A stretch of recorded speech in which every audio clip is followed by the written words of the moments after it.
In 2032, a cutting-edge drone system was unveiled at a high-tech military expo.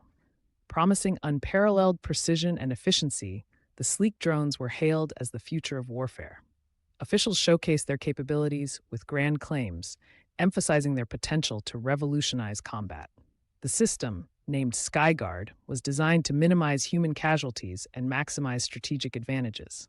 However, its real-world performance would soon reveal a stark contrast to these optimistic projections. During controlled virtual tests, the SkyGuard drones demonstrated flawless performance, achieving 100% accuracy in target acquisition and elimination. Engineers celebrated as the simulations confirmed the system's potential. These results were pivotal in securing further funding and support. However, the controlled environment of these tests failed to account for the unpredictability of real-world combat scenarios, setting the stage for future disillusionment. Impressed by the simulation results, governments allocated billions to mass-produce the SkyGuard system. Military contracts were signed, and production facilities were established worldwide. The drones were expected to become a cornerstone of modern defense strategies.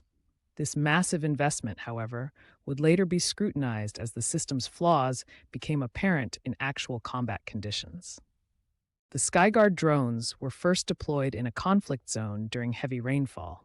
Almost immediately, they malfunctioned, struggling to maintain stability and accuracy. Soldiers on the ground grew frustrated as the drones failed to deliver on their promises. This initial failure highlighted the system's vulnerability to unpredictable weather, casting doubt on its reliability in real-world conditions. Adversaries quickly adapted to the SkyGuard system, deploying signal jammers and hacking techniques that rendered the drones useless. Entire fleets were neutralized, dropping from the sky as enemy forces exploited their vulnerabilities. This escalation exposed the system's lack of robust countermeasures, further diminishing its effectiveness in combat situations. As the drones continued to fail, soldiers lost faith in the system, abandoning it in favor of traditional combat methods. Many drones were left unused in storage, while troops returned to relying on proven tactics and equipment. This rejection by the very people the system was meant to protect underscored its impracticality in real-world warfare. News outlets began exposing the SkyGuard system's failures, with headlines like "Waste of Tax Dollars," sparking public outrage. Protests erupted outside research labs, and political pressure mounted to hold those responsible accountable. The media coverage highlighted the disparity between the system's promises and its actual performance, further tarnishing its reputation. In the aftermath of the backlash, engineers and developers were blamed for overselling the SkyGuard system. Congressional hearings were held, with angry generals pointing fingers at the creators. The engineers defended their work, citing the limitations of testing environments, but the damage was done. The human drama behind the system's collapse became a focal point of the scandal. Decommissioned SkyGuard drones were discarded in junkyards, where they rusted and decayed.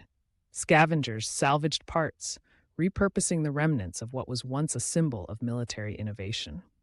The drone graveyard became a visual metaphor for the system's failure, a stark reminder of the consequences of over-reliance on untested technology.